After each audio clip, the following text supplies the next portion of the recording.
Bem-vinda, Isilda Gomes, a este estúdio da Rádio Observador, aqui na sua cidade. A poucas horas de despir as vestes da autarca, o que é que lhe vai na alma? Muito boa tarde. Antes de mais, naturalmente, saudar a Rádio Observador e agradecer-vos por terem escolhido este espaço, que é um espaço lindíssimo, que representa exatamente aquilo que era a nossa cidade antigamente, o que foi uma cidade de pescadores, uma cidade de gente que entrava e saía nesta barra. E depois com um pano de fundo, com uma coisa completamente moderna, que é o Festival do Afro Nation. E, portanto, este espaço e este dia não podia ter sido melhor escolhido. Depois, quanto à pergunta que me colocou, é muito simples. Naturalmente que amanhã ainda tenho muito trabalho para fazer e domingo, portanto, digamos que não termino hoje as minhas funções. É até ao último dia. Portanto, a partir de 1 de julho é que, de facto, já não exerço as funções de Presidente de Câmara e, naturalmente, que com algumas saudades. Já com tem algumas saudades, porque se o Parlamento Europeu é um projeto extraordinário, porque eu estive durante 3 anos no Comitê das Regiões, fui inclusivamente Presidente de uma das comissões, das 6 comissões. A verdade é que deu-me uma visão da Europa, mas o Parlamento é uma visão muito mais abrangente e muito mais ampla.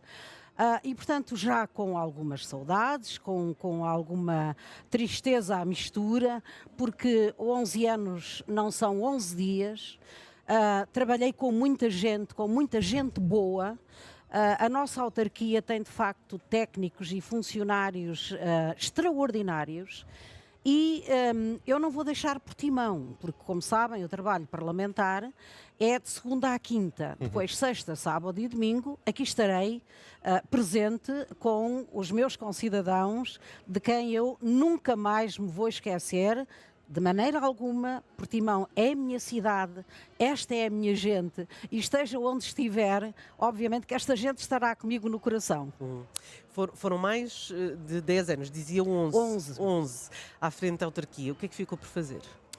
Olha, eu há pouco dizia para os meus colegas, obviamente, e os meus colegas, nós fizemos uma equipa e tive a sorte de ter boas equipas a trabalhar, porque ninguém faz nada sozinho. Ou se tem uma equipa, e aliás eu dizia ainda agora aos meus colaboradores, que é assim, os políticos traçam os objetivos, mas os técnicos é quem executa as políticas que são desenhadas pelos políticos. Mas, na verdade, há coisas que ficaram por fazer. E ficaram por fazer porque há justificação. Eu, quando assumi o primeiro mandato, eu encontrei uma autarquia completamente endividada, que não tinha nem dinheiro nem para comprar papel higiênico. Isto é a realidade, eram os trabalhadores que levavam de casa. Ninguém nos fiava nada, ou tínhamos dinheiro para avançar, ou não havia hipótese nenhuma. Todos os dias éramos ameaçadas pelos bancos, porque de facto a dívida era avassaladora e não conseguíamos fazer nada. Não conseguíamos fazer um projeto, porque não podíamos adjudicar.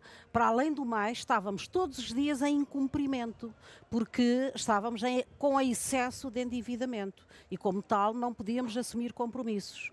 E, portanto, o primeiro mandato foi para equilibrar as contas da Câmara.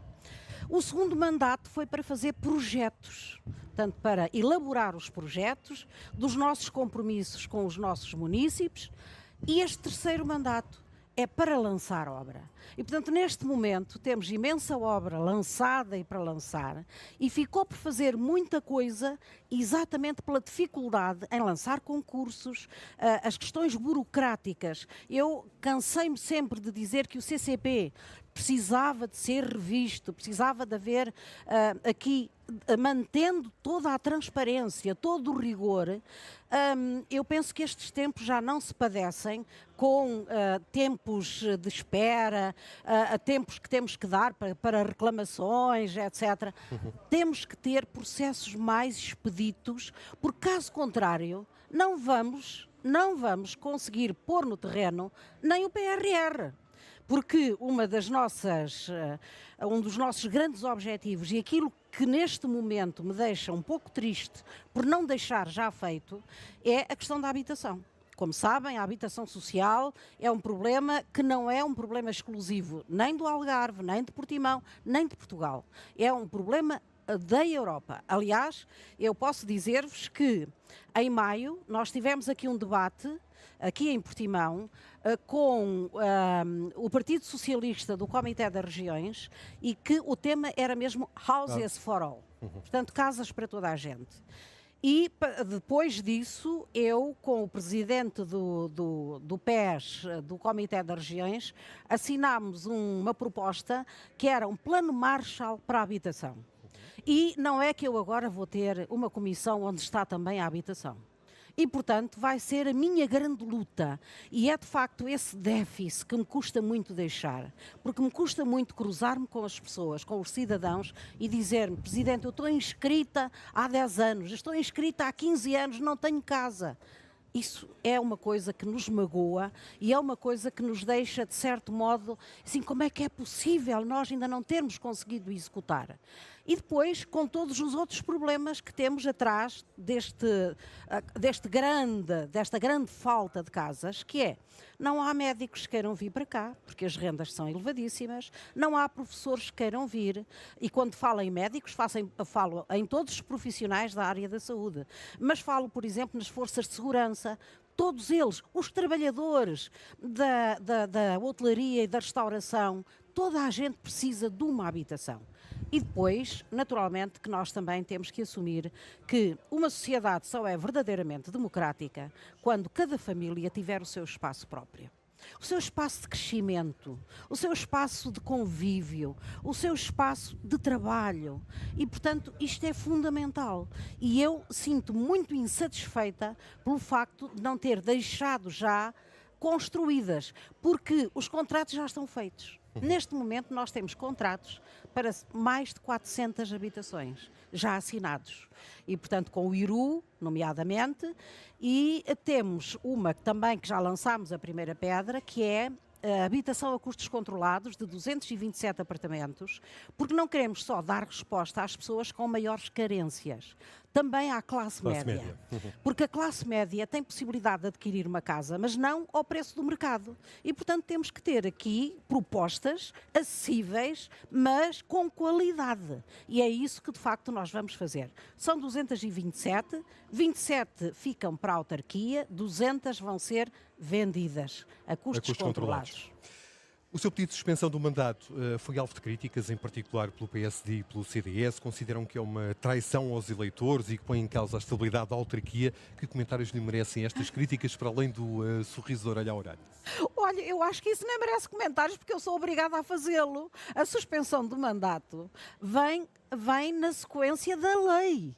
A lei obriga-nos, no dia em que é entregue a lista no tribunal, nesse mesmo dia nós temos que suspender o mandato. Portanto, eu incorria num crime se não tivesse feito o pedido de suspensão do mandato. Porventura quereria PSD e CDS que a doutora Isilda Gomes não seguisse para Bruxelas e que aqui se mantivesse junto... Eu não acredito.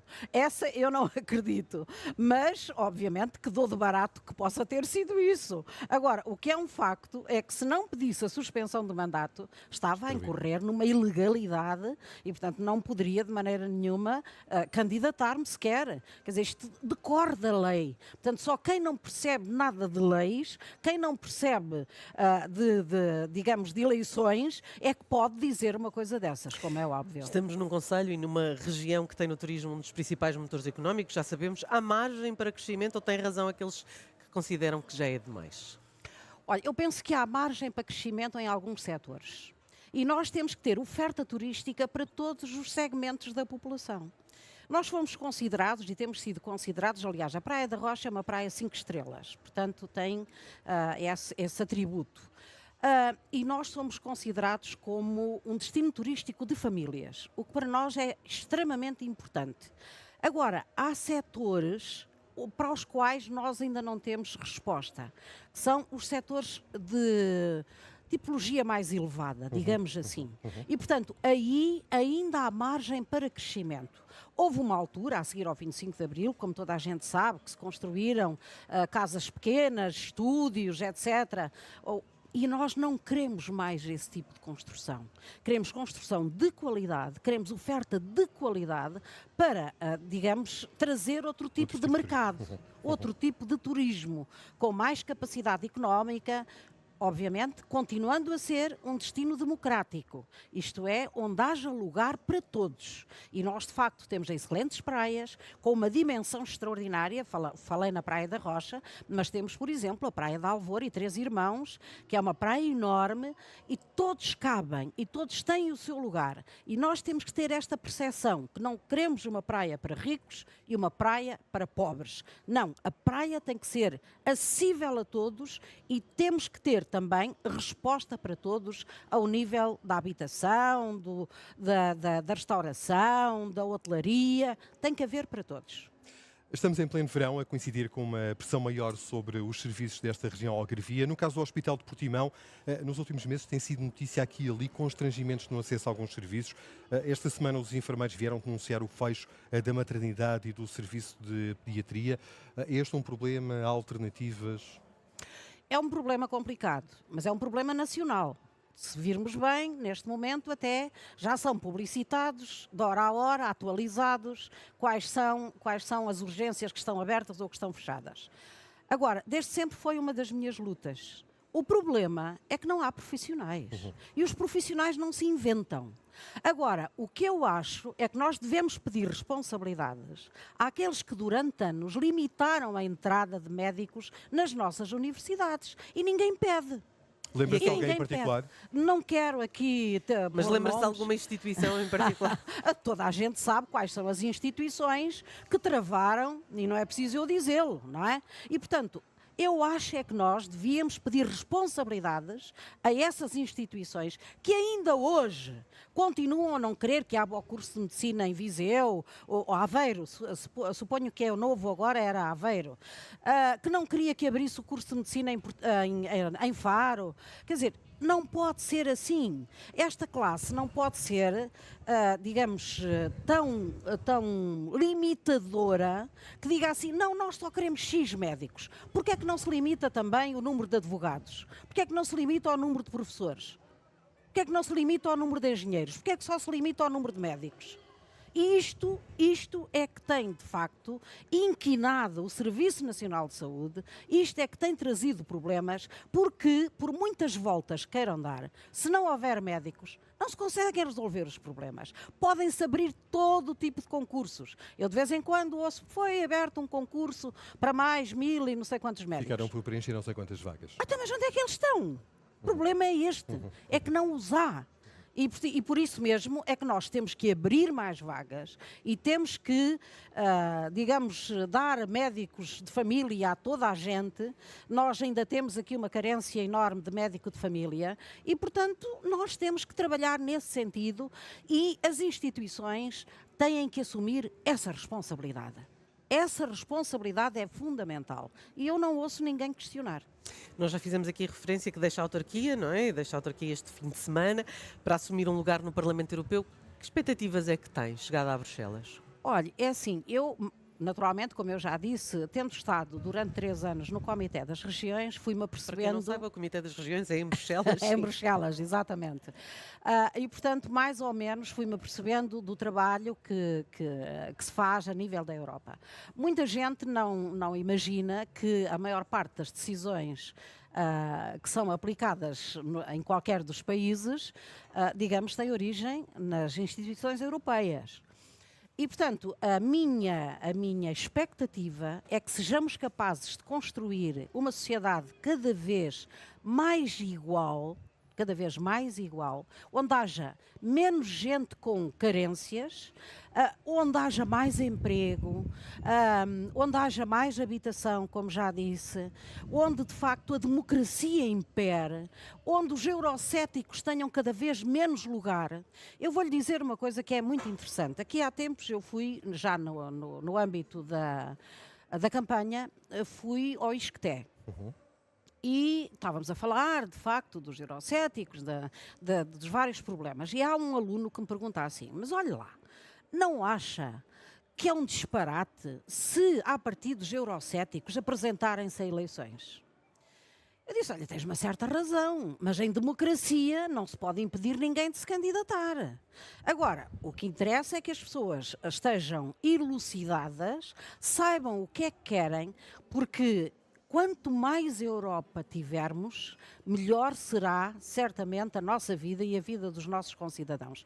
E eu sei daquilo que estou a falar, até porque, olha, dá-se aqui também a feliz coincidência de, no último dia em que estive no Comitê das Regiões, fui correlatora, de um parecer sobre o futuro da política agrícola comum Exatamente. e que aponta para a necessidade de promover uma regulamentação mais equitativa que acabe com práticas desleais. Exatamente. A que é que se refere em concreto? Olha, exatamente essas práticas desleais têm a ver com a importação de alimentos que vêm de países que não cumprem as regras que nós cumprimos e, portanto, o que nós temos que ter é regras espelho. E que depois são embalados em países europeus. E, portanto, nós temos que ter regras espelho. Isto é, se esses países cumprirem as mesmas regras que os Estados europeus, sim senhor, naturalmente têm todo o direito. Se não cumprirem, nós temos que criar aqui mecanismos de defesa dos nossos agricultores, porque eles têm mais dificuldades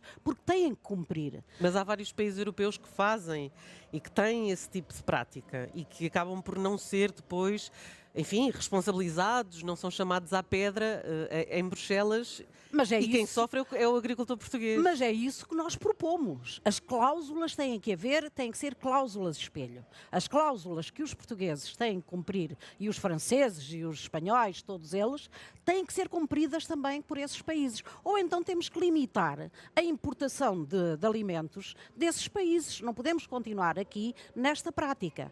E depois há ainda aqui uma outra nota que eu quero deixar aqui, que eu acho que é interessante, é que há muita gente que não sabe e que desconhece que 80% das verbas disponíveis na PAC eram distribuídas por 20% dos agricultores a nível da Europa. O que significa que só os grandes agricultores levavam a maior fatia do bolo. E outra coisa que nós pretendemos também é que seja regionalizado o segundo pilar da PAC. Isto é, o programa LEADER, que seja regionalizado, porque ninguém melhor que as regiões conhece a sua agricultura, os seus agricultores, as suas necessidades e também as suas capacidades. E, portanto, essa é outra das nossas propostas. E devo dizer-lhe que o comissário da Agricultura que esteve lá achou que era uma excelente proposta. E a primeira proposta a ser apresentada neste âmbito. Isilda Gomes, uma última pergunta, já escancarámos os limites do nosso tempo. Tinha aqui uma pergunta que não se adapta minimamente às condições meteorológicas que hoje fazem sentir. Queria perguntar-lhe se antecipa alguma dificuldade na adaptação aos dias cinzentos de Bruxelas, e a pergunta era contrastar com as cores garridas proporcionadas por este sol radiante que aqui não está diante de nós. Olha, eu naturalmente, quando chegar à quinta-feira, estou logo na expectativa de, nos próximos 3 dias, ter 3 dias de bom tempo. Também devo dizer-lhe que o trabalho em Bruxelas é tão extenuante que saímos de manhã e entramos à noite em casa. E, portanto, não dá para passear em Bruxelas. E por isso mesmo não há problema, eu virei apanhar o sol do Algarve no fim de semana, sexta, sábado e domingo. Promessa de Isilda Gomes, Presidente da Câmara Municipal de Portimão, vai deixar a função no próximo domingo, rumo a Bruxelas, foi eleita deputada europeia nas eleições do passado dia 9 de junho. Isilda Gomes, muito obrigado. Muito obrigada Muito por obrigada. esta oportunidade. Muito obrigada.